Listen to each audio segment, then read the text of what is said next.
High প্রিয় ছাত্রছাত্রী, আজ আমি এ বিষয়ের আজকে একটা নতুন টপিক শুরু করছি, সেটা হচ্ছে নিউরোগ্লিয়া। নিউরোগ্লিয়া স্নায়ুতন্ত্রের একটা গুরুত্বপূর্ণ উপাদান।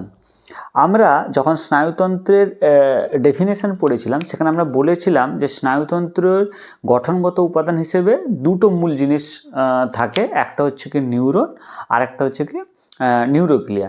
তো নিউরনের ডিটেলস আমরা প্রিভিয়াস ক্লাসে পড়েছি, সেটা আমার প্রিভিয়াস লেকচারে তোমরা সবাই দেখতে পেয়ে যাবে। আজকে আমরা যেটা শুরু করছি সেটা হচ্ছে কি নিউরোগ্লিয়া। নিউরোগ্লিয়া শুরু করছে নিউরোগ্লিয়া।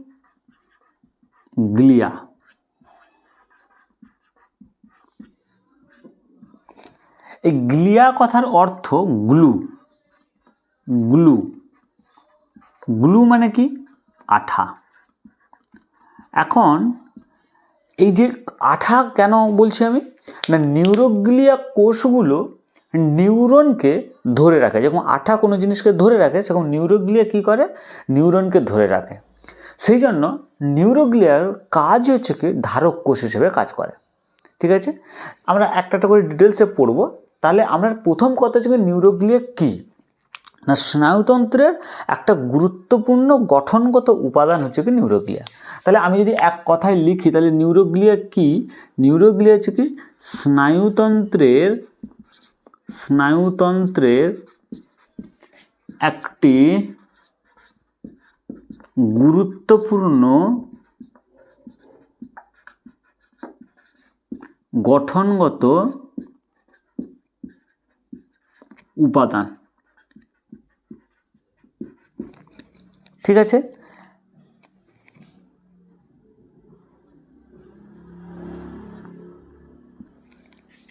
এই নিউরোগ্লিয়া স্নায়ুতন্ত্রের গঠনগত উপাদান হিসেবে 90% অংশ অধিকার করে। মানে কি, আমরা তাহলে দেখতে পাচ্ছি যে স্নায়ুতন্ত্রের 10% হচ্ছে কি নিউরন নিয়ে গঠিত, 90% হচ্ছে কি নিউরোগ্লিয়া। তাহলে আমি এটা লিখব যে স্নায়ুতন্ত্রের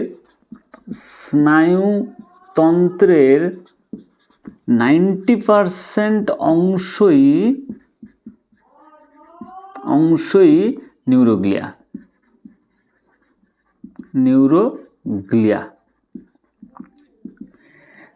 নিউরোগ্লিয়া এক ধরনের পরিবর্তিত যোগ কলা। এটি এক ধরনের পরিবর্তিত যোগ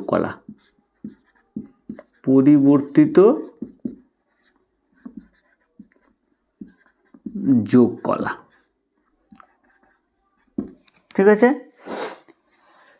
নিউরোগ্লিয়ার যদি বিশেষ বৈশিষ্ট্য দেখি নিউরনের থেকে, তাহলে কি দেখব? আমরা জানি নিউরন বিভাজনে অক্ষম একটা কোষ। নিউরোগ্লিয়া কিন্তু বিভাজনে সক্ষম। তাহলে নিউরন বিভাজনে অক্ষম হলেও নিউরোগ্লিয়া বিভাজনে সক্ষম। আবার নিউরন উদ্দীপনা পরিবহনে সক্ষম হলেও নিউরোগ্লিয়া উদ্দীপনা পরিবহনে অক্ষম। তাহলে এই পয়েন্টটা আমাদের মাথায় রাখতে হবে। তাহলে কি বলছি?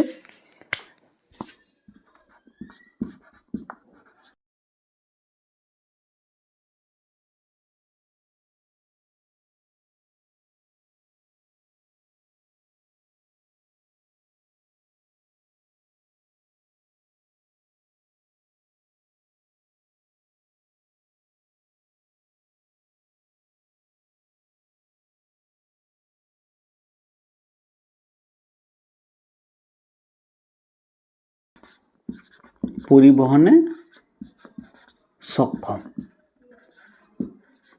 তাহলে এই বিশেষ জিনিসগুলো আমাদের কিন্তু নিউরোগ্লিয়া থেকে মনে রাখতে হবে। তাহলে কি বলেছি? স্নায়ুতন্ত্রের একটা গুরুত্বপূর্ণ গঠনগত উপাদান হিসেবে কাজ করছে নিউরোগ্লিয়া। টোটাল গঠনগত উপাদানের স্নায়ুতন্ত্রের 90% হচ্ছে নিউরোগ্লিয়া। নিউরোগ্লিয়া এক ধরনের পরিবর্তিত যোগকলা হিসেবে কাজ করে, বা এক ধরনের পরিবর্তিত যোগকলা আমরা ডিরেক্টলি বলতে পারি। নিউরোগ্লিয়া বিভাজনে অক্ষম কিন্তু উদ্দীপনা পরিবহনে সক্ষম। ঠিক আছে, তাহলে নিউরোগ্লিয়া কি কাজ করে? না এটা ধারক কোষ হিসেবে কাজ করে, কারণ আমরা বলেছি অলরেডি নিউরনকে ধরে রাখে। তাহলে আমরা মূল জিনিস হচ্ছে কি এটি ধারক।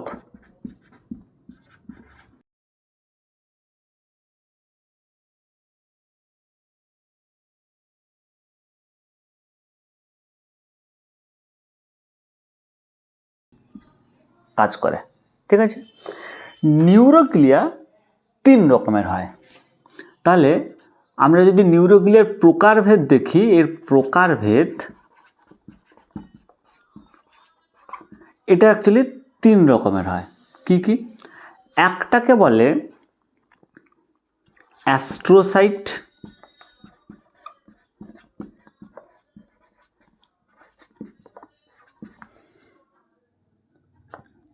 একটাকে বলে অলিগোডেন্ড্রোগ্লিয়া,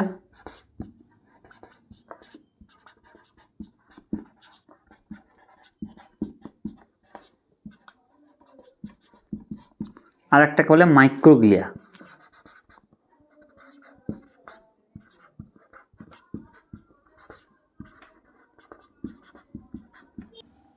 অ্যাস্ট্রোসাইট কথার অর্থ কি না, যে সমস্ত নিউরোগ্লিয়া দেখতে স্টার শেপড।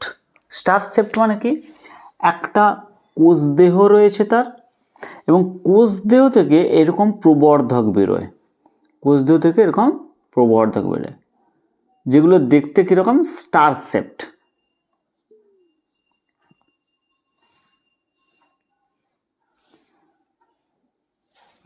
তাহলে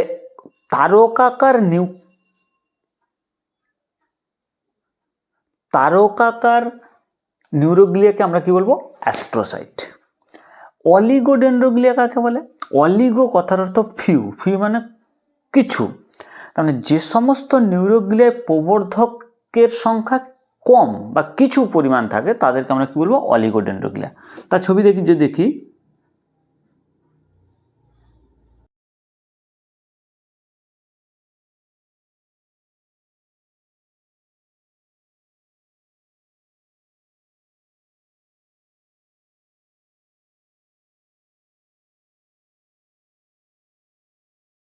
এইরকম। তার মানে এদের প্রবর্ধকের সংখ্যা কি হচ্ছে? কম। তাহলে অলিগোডেন্ড্রোগ্লিয়া তাদেরই বলবো যে সমস্ত মাইক্রোগ্লিয়ার প্রবর্ধকের তাদের অলিগোডেন্ড্রোগ্লিয়া বলে।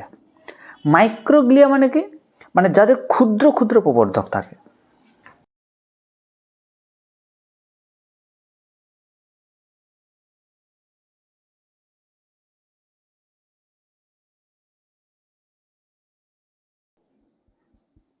দেখতে পাচ্ছ তোমরা প্রবর্ধকগুলো খুব ক্ষুদ্র ক্ষুদ্র।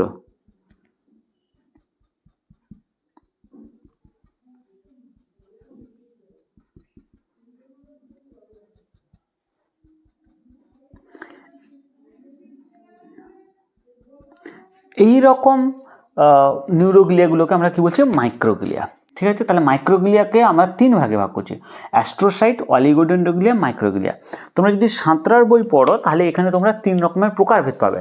আবার তোমরা যদি বাণী সংসদ বা আদার বই পড়ো সেখানে তোমরা উদাহরণ হিসেবে পাবে নিউরোগ্লিয়ার বিভিন্ন রকমের এক্সাম্পল রয়েছে, যেরকম কি অ্যাস্ট্রোসাইট, অলিগোডেন্ড্রোগ্লিয়া, মাইক্রোগ্লিয়া, এপেন্ডাইমাস সেলস, ঠিক আছে, সোয়ান সেল, এগুলো সবই হচ্ছে কি নিউরোগ্লিয়ার আন্ডারে আসে। তাহলে কি কি পড়লাম? নিউরোগ্লিয়া কি পড়েছি, কি কাজ করে, তার বিশেষ কি বৈশিষ্ট্য রয়েছে এবং তার প্রকারভেদ। ঠিক আছে, এরপরে আমাদের মাধ্যমিকের সিলেবাসের যে অংশটা রয়েছে সেটা হচ্ছে কি নার্ভ। আমরা নার্ভ পড়ব এবং নিউরন, নার্ভ ফাইবার এবং নার্ভের মধ্যে কি রিলেশন বা সম্পর্ক রয়েছে সেটা আমরা জানব। এখন আমরা জানব নার্ভ বা স্নায়ু কি। নার্ভ বা স্নায়ু হলো যোগকলার আবরণী বেষ্টিত স্নায়ুতন্তুর গুচ্ছ। আমরা যে আগে নিউরন বা স্নায়ু কোষ পড়েছিলাম, সেই স্নায়ু কোষের বান্ডিলকে আমরা বলি অ্যাকচুয়ালি কি নার্ভ। মানে আমরা যদি এইটা একটা নিউরন হয়, এটা একটা নিউরন হয়, এটা একটা নিউরন হয়, তাহলে অনেকগুলো নিউরনের বান্ডিলকে অ্যাকচুয়ালি আমরা কি বলি? নার্ভ বলি। এক কথা আমরা যদি সেটাকে বলতে চাই, তাহলে আমরা এখন জানবো নার্ভ কি বা স্নায়ু কি। আর নার্ভ কথার সাথে আমরা প্রত্যেকেই পরিচিত। তাহলে নার্ভ কি, আমি যদি এক কথায় লিখি তাহলে কি লিখব না, যোগকলার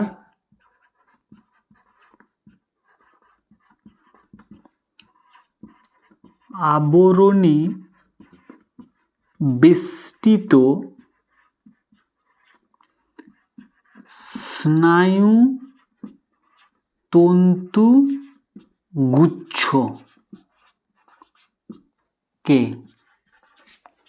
নার্ভ বলে। তাহলে যোগকলার আবরণী বেষ্টিত স্নায়ুতন্তু গুচ্ছকে আমরা কি বলছি? নার্ভ। এখন এই স্নায়ুতন্তু গুচ্ছ কি? স্নায়ুতন্তুর ইংরেজি কথা হচ্ছে নার্ভ ফাইবার। Nerve fibre. তাহলে আমরা কি পেলাম? Nerve fibre. আমরা জানি কি নিউরন বা স্নায়ুকোষ। তাহলে তিনটে কথা পাচ্ছি, এক হচ্ছে নিউরন বা স্নায়ুকোষ, স্নায়ুতন্তু বা নার্ভ ফাইবার, আর স্নায়ু। স্নায়ু হচ্ছে স্নায়ুতন্তুর বান্ডেল। তাহলে স্নায়ুতন্তু কি না, যখন একটা নিউরন, এই যে নিউরন বলি, নিউরনের উপরে যখন যোগকলার আবরণ থাকবে তখন তাকে আমরা বলবো নার্ভ ফাইবার। ঠিক আছে? তাহলে নিউরন তো অলরেডি আমরা জানি নিউরন কি দ্বারা গঠিত, ডেনড্রন এবং অ্যাক্সন দ্বারা গঠিত। তাহলে ওই অ্যাক্সন ডেনড্রনযুক্ত নিউরনের উপরে যখন যোগকলার আবরণ থাকবে তখন একটাকে আমরা বলবো স্নায়ুতন্তু। আর এরকম অনেক স্নায়ুতন্তুর গুচ্ছকে আমরা বলবো কি? নার্ভ। সেটা এইবার আমরা জানবো, যেটা আমাদের মাধ্যমিকের সিলেবাসে রয়েছে এবং মাধ্যমিকে কোয়েশ্চেনও আসে, যে নিউরন, নার্ভ ফাইবার অ্যান্ড নার্ভের মধ্যে রিলেশন, বা যেটাকে আমরা বলি স্নায়ুকোষ, স্নায়ুতন্তু ও স্নায়ুর মধ্যে সম্পর্ক। তো চলো আমরা দেখব স্নায়ুকোষ, স্নায়ুতন্তু এবং স্নায়ুর মধ্যে কি সম্পর্ক রয়েছে। স্নায়ুকোষ,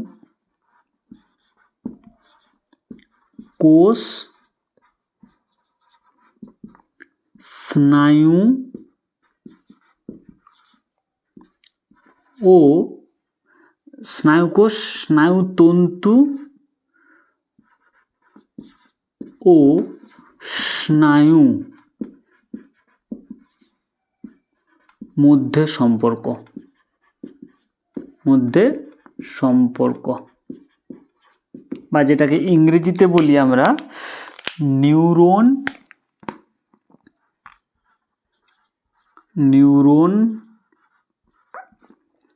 নার্ভ ফাইবার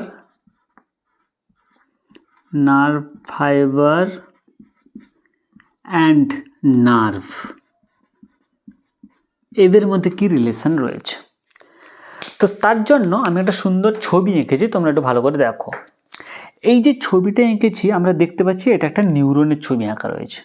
আমরা জানি নিউরনের দুটি অংশ, একটা হচ্ছে কি ডেনড্রন সহ কোষদেহ অংশ, আর একটাকে বলি অ্যাকশন অংশ। এখন এই ডেনড্রন সহ কোষদেহ অংশগুলো সম্মিলিতভাবে একটা বিশেষ গঠন তৈরি করে, সেটাকে বলে স্নায়ুগ্রন্থি, যেটা আমরা নেক্সট ক্লাসে আমরা জানবো। এখন এই যে নিউরন বা স্নায়ুকোষ, তার অ্যাকশন অংশগুলো দেখো পরপর যুক্ত হয়ে বান্ডিল তৈরি করেছে। ঠিক আছে? তাহলে আমরা কি বলছি?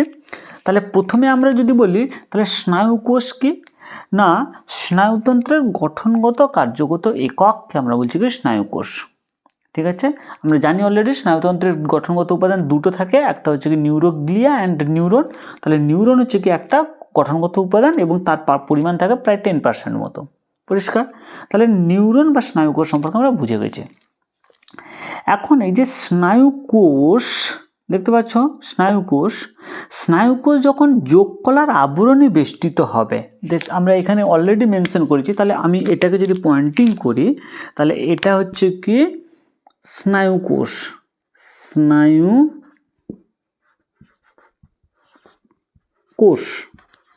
স্নায়ুকোষ। এখন এই যে অ্যাকশন কোষযুক্ত যেটা অ্যাকশন আমরা দেখতে পাচ্ছি, সেই অ্যাকশনের বান্ডিল যে তৈরি হয়েছে। এখন এই অ্যাকশনের ওপরে দেখো কালো কালারের যে আমি লেয়ারগুলো এঁকেছি, এগুলো হচ্ছে কি আমরা যে লেয়ারগুলো এঁকেছি যোগকলার আবরণী বেষ্টিত লেয়ার, এইটাকে আমরা বলি এন্ডোনিউরিয়াম। ঠিক আছে? তাহলে স্নায়ুকোষ যখন এন্ডোনিউরিয়াম নামক আবরণ দ্বারা আবৃত থাকবে তখন তাকে আমরা বলবো কি স্নায়ুতন্তু। ঠিক আছে?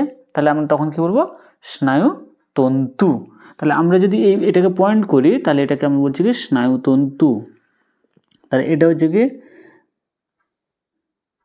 স্নায়ুতন্তু,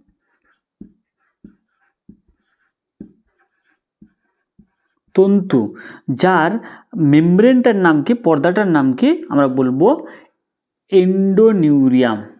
পর্দাটার নাম হচ্ছে কি এন্ডোনিউরিয়াম।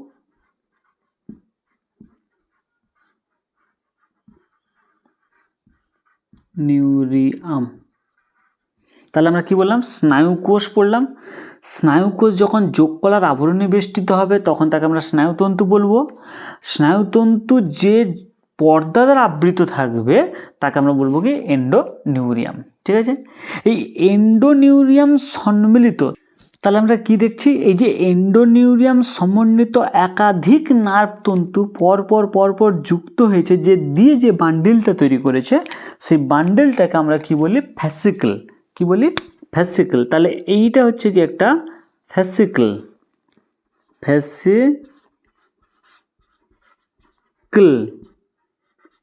যেটা একটা যোগকলার আবরণে বেষ্টিত হয়। সেই যোগকলার আবরণটাকে আমরা কি বলছি, পেরিনিউরিয়াম।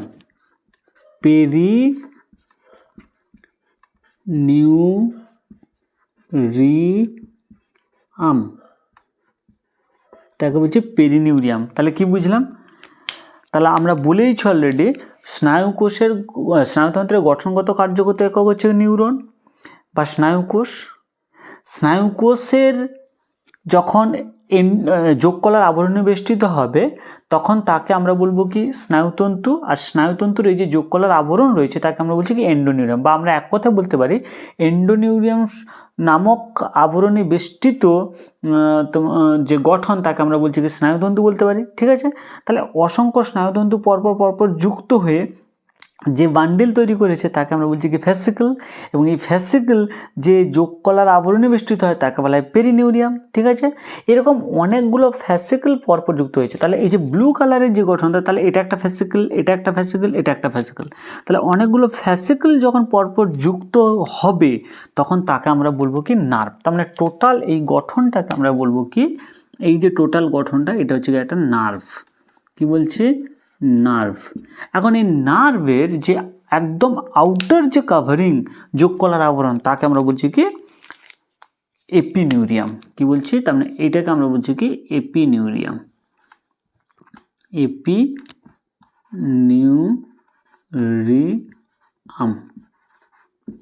তাহলে আমরা কি দেখলাম, আমরা দেখলাম স্নায়ুকোষের বান্ডিল যে তৈরি হয়েছে সেটাকে আমরা বলছি কি ফ্যাসিকল। যদিও আমরা এখানে বলতে চাইছি স্নায়ুকোষ যখন একটা সিঙ্গেল স্নায়ুকোষ যখন একটা যোগকলার আবরণে বেষ্টিত হবে তখন তা হবে স্নায়ুতন্তু।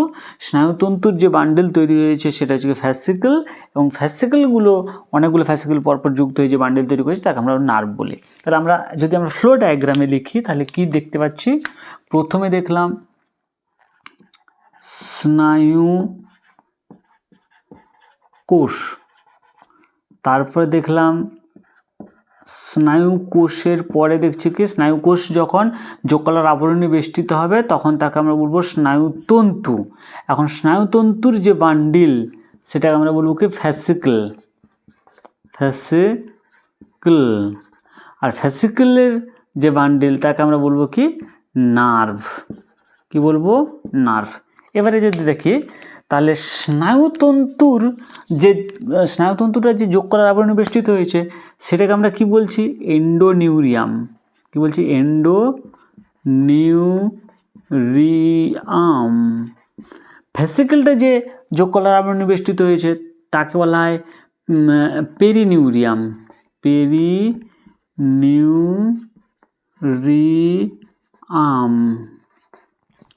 আর নার্ভটা যে যোগকলার আবরণে বেষ্টিত হয় তাকে বলা হয় এপিনিউরিয়াম।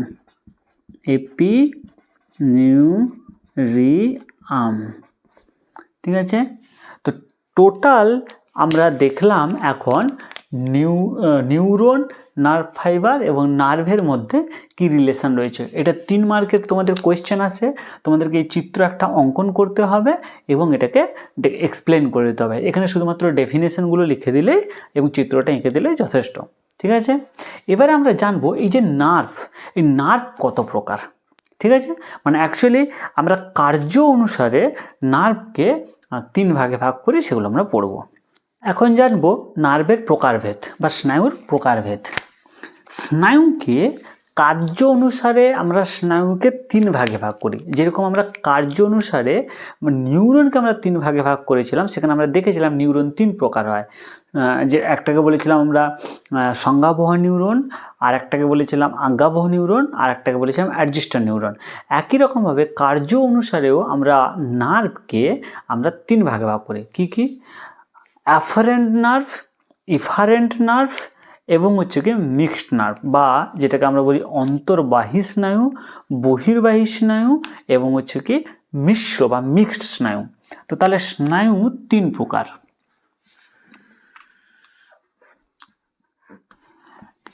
একটাকে বলা হয় অন্তর্বাহী স্নায়ু বা অ্যাফারেন্ট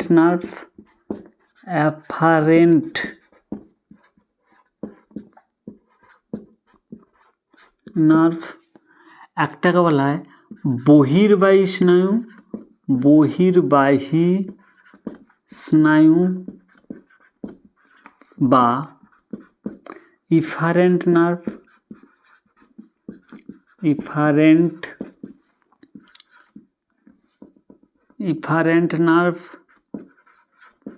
আর একটাকে বলে মিশ্র স্নায়ু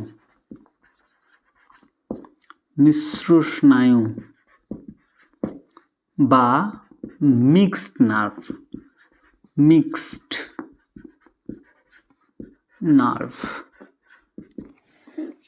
এখন এই অন্তর্বাহী স্নায়ু কাকে বলে না? যে সমস্ত স্নায়ু উদ্দীপনাকে গ্রাহক থেকে, তাহলে উদ্দীপনাকে গ্রাহক থেকে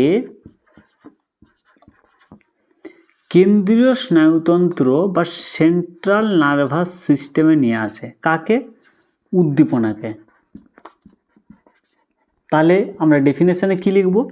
যে সমস্ত স্নায়ু উদ্দীপনাকে গ্রাহক থেকে কেন্দ্রীয় স্নায়ুতন্ত্রে বহন করে নিয়ে আসে তাদেরকে বলা হয় অন্তর্বাহী স্নায়ু। অন্তর্বাহী মানে কি? ভেতরে ঢুকছে। মানে এইটা যদি আমার গ্রাহক হয়, মানে আমি যদি গরম গ্লাসকে টাচ করি তাহলে উদ্দীপনা আমার গ্রাহক কোষ গ্রহণ করবে এবং সেটা অন্তর্বাহী স্নায়ুর মাধ্যমে আমার কোথায় আসবে? আমার কেন্দ্রীয় স্নায়ুতন্ত্রে আসবে। তাহলে ঢুকছে, কেন্দ্রীয় স্নায়ুতন্ত্রে আসছে। অন্তর্বাহী মানে যেগুলো ঢুকছে, তাহলে তখন তাকে আমরা বলবো কি? অন্তর্বাহী স্নায়ু। বহির্বাহী মানে কি? যখন কেন্দ্রীয় স্নায়ুতন্ত্র ওই উদ্দীপনাকে প্রসেস করে আমার কারক অঙ্গে নিয়ে যাবে কোনো কাজ করার জন্য, তখন তাকে আমরা বলবো বহির্বাহী স্নায়ু। তাহলে বহির্বাহী স্নায়ু কাকে বলে না? যে সমস্ত স্নায়ু উদ্দীপনাকে সেন্ট্রাল নার্ভাস সিস্টেম থেকে বা কেন্দ্রীয় স্নায়ুতন্ত্র থেকে উদ্দীপনাকে কারক বা ইফেক্টার অঙ্গে নিয়ে যায়, তাকে বলা হচ্ছে কি? তাকে বলা হচ্ছে বহির্বায়ু বা ইফারেন্ট নার্ভ, বহির্বাহী স্নায়ু বা ইফারেন্ট নার্ভ। আর মিশ্র স্নায়ু কাকে বলে না? যেগুলো বোথ মানে উভয়, বোথ অ্যাফারেন্ট এবং ইফারেন্ট নার্ভ নিয়ে গঠিত। Both afferent and efferent nerve নিয়ে গঠিত। ঠিক আছে না? বা অন্তর্বাহী এবং বহির্বাহী উভয় স্নায়ু সমন্বয়ে গঠিত। এটাকে আমরা বাংলায় লিখলে অন্তর্বাহী ও বহির্বাহী স্নায়ুর সমন্বয়ে গঠিত। ঠিক আছে? এখন তাহলে এই যে স্নায়ুকে আমরা কি পড়লাম? কার্য অনুসারে। স্নায়ুকে আমরা ক ভাগে ভাগ করলাম? কার্য অনুসারে।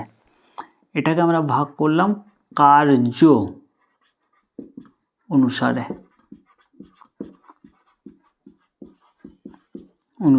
স্নায়ুকে আমরা 3 ভাগে ভাগ করলাম। আমরা এখন কার্য অনুসারে স্নায়ু সম্পর্কে জানলাম। এবারে আমরা জানবো যে উৎপত্তি অনুসারে স্নায়ুকে 2 ভাগে ভাগ করি। তাহলে আমরা যদি স্নায়ুর উৎপত্তি দেখি, তাহলে স্নায়ু উৎপত্তি অনুসারে আবার 2 প্রকারে হয়। একটাকে বলা হয় করোটি স্নায়ু,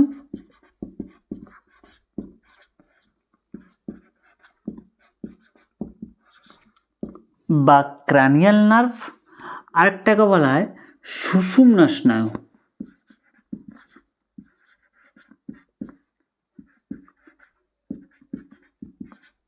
বা স্পাইনাল নার্ভ। করোটি স্নায়ু বা ক্র্যানিয়াল নার্ভের সংখ্যা হচ্ছে কি 12 জোড়া, আর সুষুম্না স্নায়ু বা স্পাইনাল নার্ভের সংখ্যা হচ্ছে কি 31 জোড়া। এখন সুষুম্না স্নায়ু যে 31 জোড়া আমাদের যে সুষুম্না কাণ্ডে নির্দিষ্ট পজিশন থেকে উৎপন্ন হয়, সেই জন্য তাদের স্পেশাল কোনো নাম নেই, কিন্তু করোটি স্নায়ু যে 12 জোড়া তাদের স্পেশাল নাম রয়েছে। এবং আমাদের এই 12 জোড়া করোটি স্নায়ুর নাম ভালোভাবে মনে রাখতে হবে, আমাদের মাধ্যমিকের জন্য খুব ইম্পর্ট্যান্ট। কি কি? এই 12 জোড়া করোটি স্নায়ু মনে রাখতে গেলে আমাদের একটা ছোট্ট শ্লোক মনে রাখতে হবে। কি? ওরে ও ওকু তারা তাড়ি আয়, ফটিক আজ গাইছে ভালো, সা হা।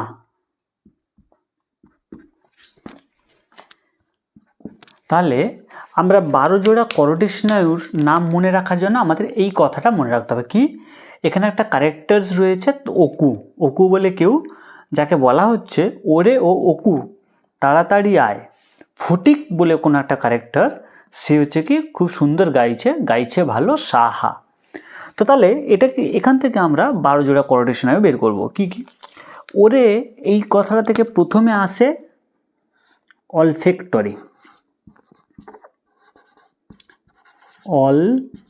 অলফ্যাক্টরি। তারপরে ও অপটিক, ওকু অকিউলোমোটর, অকিউলোমোটর। তারা ট্রক্লিয়ার, তাড়ি ট্রাইজোমিনাল,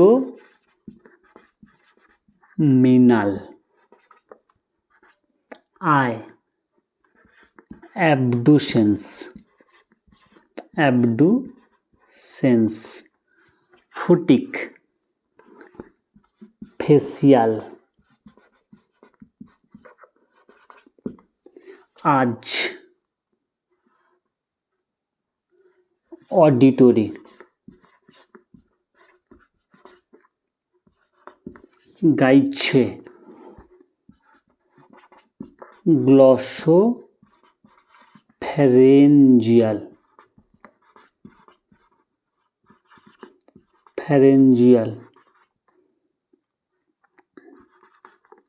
ভালো ভেগাস, সা স্পাইনাল অ্যাক্সেসরি,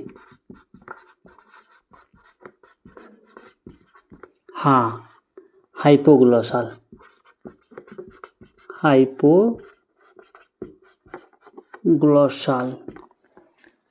তাহলে কি কি লিখলাম? ওরে ও ওকু তাড়াতাড়ি আয়, ফটিক আজ গাইছে ভালো, সাহা। তাহলে ওরেতে আছে অলফ্যাক্টরি, ওতে অপটিক, অকুতে অকিউলোমোটর, তাড়াতে ট্রক্লিয়ার, তাড়িতে ট্রাইজোমিনাল, আয়তে অ্যাবডুসেন্স, ফটিকে ফেসিয়াল, আজতে অডিটরি, গাইছেতে গ্লসোফ্যারেঞ্জিয়াল, ভালোতে ভেগাস, সাতে স্পাইনাল অ্যাক্সেসরি, হাতে হাইপোগ্লসাল। এখন এই এদের যদি আমরা নাম্বারিং করি তাহলে কি কি আসছে? প্রথমে আসছে 1 নম্বরে আসছে অলফ্যাক্টরি, 2 আছে অপটিক, 3 আছে অকিউলোমোটর, 4 আসছে ট্রক্লিয়ার, 5 আছে ট্রাইজোমিনাল, 6 আছে অ্যাবডুসেন্স, 7 আছে ফেসিয়াল, 8 আছে অডিটরি, 9 আছে গ্লসোফ্যারেঞ্জিয়াল, 10 হচ্ছে কি ভেগাস, 11 আছে স্পাইনাল অ্যাক্সেসরি, 12তে হাইপোগ্লোসাল। তাহলে আমি যদি বলি অষ্টম করোটি স্নায়ুর নাম কি, তুমি বলবে অডিটরি। আমি যদি বলি আচ্ছা পঞ্চম করোটি স্নায়ুর নাম কি, বলতে হবে ট্রাইজোমিনাল। আমি যদি বলি আচ্ছা দ্বাদশ করোটি স্নায়ুর নাম কি, তখন বলতে হবে হাইপোগ্লোসাল। তাহলে এইটা আমাদের মনে রাখতে হবে। এবারে আসতে পারে এই যে করোটি স্নায়ু, এদের মধ্যে কোনটা সংজ্ঞাবহ, কোনটা আজ্ঞাবহ এবং কোনটা মিশ্র, মানে কোনটা অন্তর্বাহী, কোনটা বহির্বাহী, কোনটা মিশ্র, বা কোনটা আজ্ঞাবহ, কোনটা যেটা হচ্ছে সংজ্ঞাবহ এবং কোনটা মিশ্র। তাহলে দেখো আমাদের মনে রাখার জন্য সেন্সরি বা আজ্ঞাবহ বা অন্তর্বাহী যাই পড়ুক না কেন, তাহলে মাথায় রাখতে হবে আমাদের সংজ্ঞাবহ কোনগুলো, সংজ্ঞাবহ করোটি স্নায়ু কোনগুলো, আজ্ঞাবহ কোনগুলো,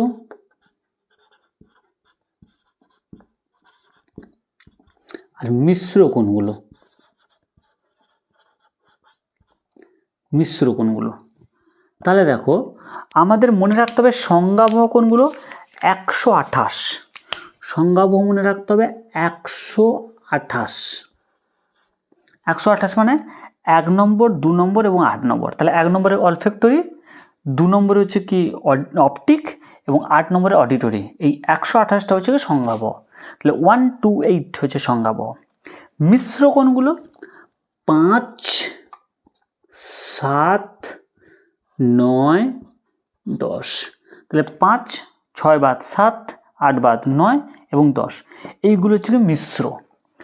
বাকি সমস্তই হচ্ছে কি আজ্ঞাবহ, বাকি সব হচ্ছে কি আজ্ঞাবহ। তাহলে আমি যদি বলি যে ধরা যাক যে অডিটরি স্নায়ুটা, তাহলে অডিটরি কি ধরনের স্নায়ু, তাহলে আমি জানি ওরে ও ওকু তারা তাড়ি আয় ফটিক আজ। তাহলে আমরা আজকে কি জানি আমরা অডিটরি, তাহলে অডিটরি হচ্ছে কি 8 নম্বর। তাহলে 8 মানে 128 আসছে, তাহলে সংজ্ঞাবহ এটা, ঠিক আছে। আমি যদি বলি আচ্ছা অ্যাবডুসেন্স, তাহলে ওরে ও ওকু তারা তাড়ি আয়, ঠিক আছে। তাহলে অ্যাবডুসেন্স মানে 6 নম্বরে। তাহলে 6 নম্বরের মধ্যে দেখো 128 নেই, 5 7 9 10 নেই। তাহলে 5 7 9 হলে মিশ্র হয়ে যেত, 128 হলে সংজ্ঞাবহ হয়ে যেত। তাহলে 6 যেহেতু, তাহলে সেটা আজ্ঞাবহের আন্ডারে আসবে। এইভাবে আমাদেরকে টোটাল জিনিসটাকে মনে রাখতে হবে। মাধ্যমিকে এগুলো কোশ্চেন আসে শর্ট কোশ্চেন ফর্মে, তোমরা এগুলো ভালো করে পড়বে। আজকে আমরা কি জানলাম, আজকে আমরা প্রথমে জেনেছিলাম লেকচারে, প্রথমে আমরা আজকে কি জেনেছিলাম, নিউরোগ্লিয়া কি, নিউরোগ্লিয়া সম্পর্কে ডিটেলসে জেনেছি। তারপরে আমরা নার্ভ কি জেনেছি, তারপরে নিউরন, নার্ভ ফাইবার এবং নার্ভের মধ্যে রিলেশন জেনেছি, এবং নার্ভের বিভিন্ন রকমের টাইপস জেনেছি। সাথে আমরা জেনেছি যে ক্রানিয়াল নার্ভ বা করোটি স্নায়ুগুলো কি কি, এবং সেগুলোর মধ্যে কোনটা হচ্ছে কি সংজ্ঞাবহ, কোনটা আজ্ঞাবহ এবং কোনটা মিশ্র। আজকের লেকচারটা তোমরা ভালো করে দেখবে, নোট ডাউন করবে, জানাবে এবং নিজেদের বন্ধুদের মধ্যে শেয়ার করবে। পরের ক্লাসে আসবো নতুন একটা ভিডিও নিয়ে। সবাই ভালো থেকো।